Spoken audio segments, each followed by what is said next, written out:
Retrospectiva 2023. Começa agora, Brasília Já.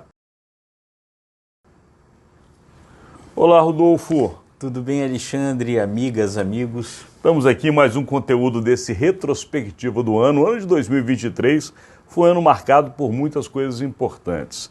A gente iniciou esses conteúdos lembrando lá daquele 8 de janeiro, passamos pelo mundo em conflito e hoje, nesse terceiro conteúdo, para que você lembre e, claro, analise conosco o que aconteceu, vamos trazer um ponto que é muito importante para o país, que são os poderes em disputa. Que são os poderes? Os três poderes constitucionalmente determinados, que é justamente o Executivo, o Legislativo e o Judiciário, que parece que até um passado muito recente queriam saber quem é que mandava no Brasil, quando, na verdade, a Constituinte de 88 determinou que eles devem estar em plena harmonia, fiscalizando um dos outros, mas que nenhum deve sobrepor em cima do próximo, não é isso, Rodolfo? É isso.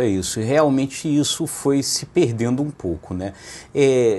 Temos um amigo nosso, né, o Melilo Diniz, né, advogado que atua na corte, analista político muito competente, que ele tem um termo que eu acho muito feliz para explicar um pouco isso, que nós teríamos substituído o antigo presidencialismo de coalizão, né, que foi comum aí no governo Fernando Henrique, começando no governo Fernando Henrique, teríamos substituído o presidencialismo de coalizão por um presidencialismo de colisão, ou seja, onde os poderes disputam e se chocam o tempo inteiro.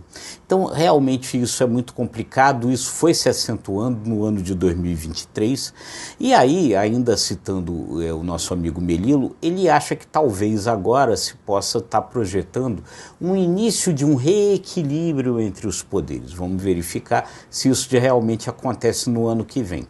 Mas realmente 2023 foi um ano em que os poderes disputaram muito o poder e ficaram desequilibrados. Alguns sinais nós já tivemos nesse ano de 23, né, Rodolfo Lago?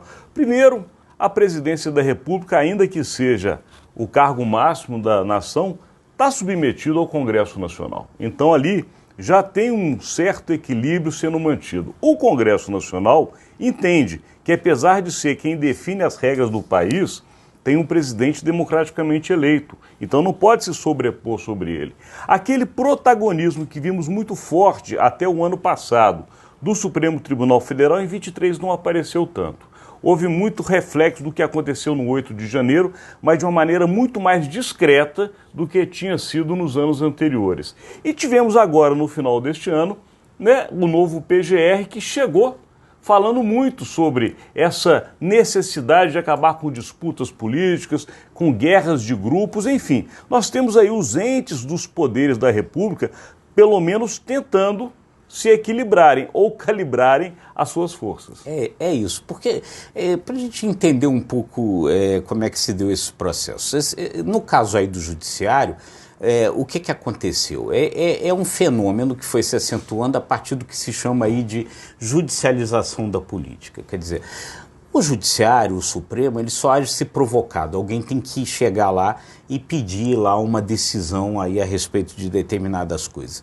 Isso foi virando uma rotina, né? Você ia ao Supremo para pedir que o Supremo decidisse questões políticas, enfim, deu-se poder ao Supremo. Inclusive, Rodolfo, me desculpa lhe interromper, quando uma parte do parlamento não concordava com a decisão da maioria. Isso. Ou seja, um grupo político ou um partido não concordando com o que foi aprovado pela maioria, que é democrático e você tem que aceitar, ele recorria ao Supremo e o Supremo passava a legislar. É isso, aí o Supremo começou a decidir uma série de fatores políticos, de comportamento e tal, porque o Congresso não se acertava, foi se dando poder ao Supremo. Poder não se recusa, né? Ninguém recusa poder. Então o Supremo foi ficando maior, foi ficando mais poderoso, né? Isso por um lado. Por outro lado, no caso do Legislativo, o que aconteceu no governo Bolsonaro? O Bolsonaro, muito pressionado, com mais de uma centena de pedidos de impeachment, foi entregando ao Legislativo mais poder, principalmente na questão orçamentária. O Legislativo, então, aumentou o seu naco no poder. Como a gente disse antes, poder não se recusa. Então o que acontece hoje? A gente está hoje realmente com os poderes desequilibrados.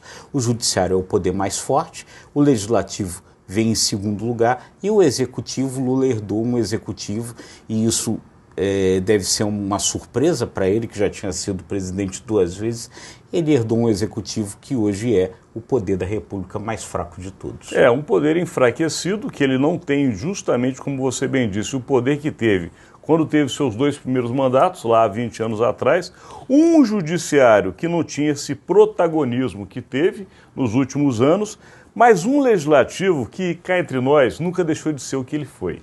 O legislativo, e a gente está aqui há muito tempo, ele sempre quis os nacos de poder e o dinheiro da coroa. Sempre foi essa guerra. Só que quando você tem uma presidência da República com pouca força e um judiciário muito politizado, esse legislativo nada de braçada, porque é justamente o poder que ninguém vai atacar. Ainda que a população, de modo geral, fale mal dos parlamentares, aqui em Brasília a gente sabe, é quem comanda o processo.